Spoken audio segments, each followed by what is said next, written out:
and stood up and did something about it. And I want to thank every single one of you for doing just that. Yes. Yes. You took action despite uncertainty. You went out and inspired others, and in my opinion, that is the mark of true leadership. I am moved to be in the room with all of you and honored to have been on this journey with you.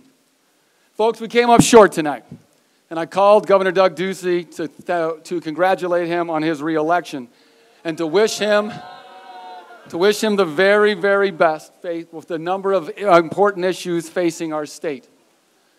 But with that comes an opportunity to thank a lot of important people who got us here and who are going to continue to take Arizona forward. I need to start with the most important, and that is the people right behind me, my family.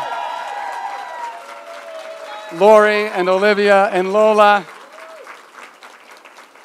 So many of you have seen their faces. So many of you have talked to Lola and Olivia, and you've been so good. I'm an educator, and this has been an amazing education for them. So look out for these two young ladies one of these days after this education. Our campaign team and our team leaders, thank you very much, everybody. Thank you for everything. Team leaders, I can see some of you out there. Thank you for everything you did. You were selfless. You did so much work. We were a ground, people-driven campaign because of you. So thank you very much for everything you've done. Thank you. Thank you.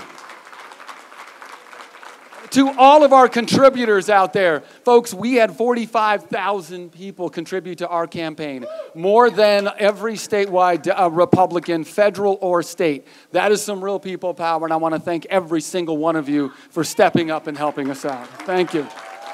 Yes, thank you. So I stepped into this race because of my fight for public education. That is the number one reason. And I remain proud to have the support of teachers and educators and public school advocates all over the state. And I want to encourage you to keep up the fight. I'm going to be with you to keep it up, folks.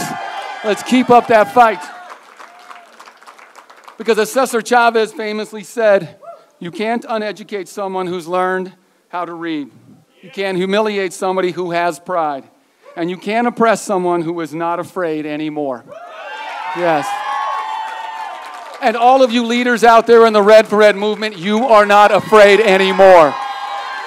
And I am proud of you. I am proud of you. You are not going to go back to your classrooms passively. You're not going to go back quietly. You are not going to go back and take what has really been taken from you, and that is you're not going to go back to an underfunded, malign public school system. And I want to tell you how much you have inspired me. Thank you. Thank you. We also have some amazing community leaders and organizations that have worked diligently, fiercely, and have stood with me from the very, very beginning. I need to thank Lucha and Planned Parenthood, CWA, CASE, Mi Familia Vota, Chispa, Mi Gente Puente, and One Arizona for all of your work. Thank you very much. You all, UFCW as well.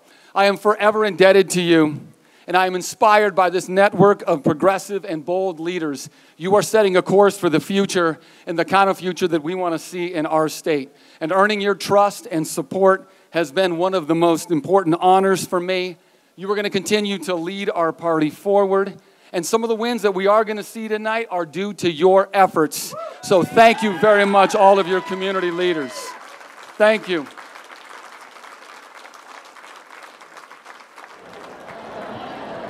Now, for me personally, I was in a position to do what few candidates are able to do. I was able to take some risks out there, folks. And I said from the beginning, I am not a politician. I love being a professional.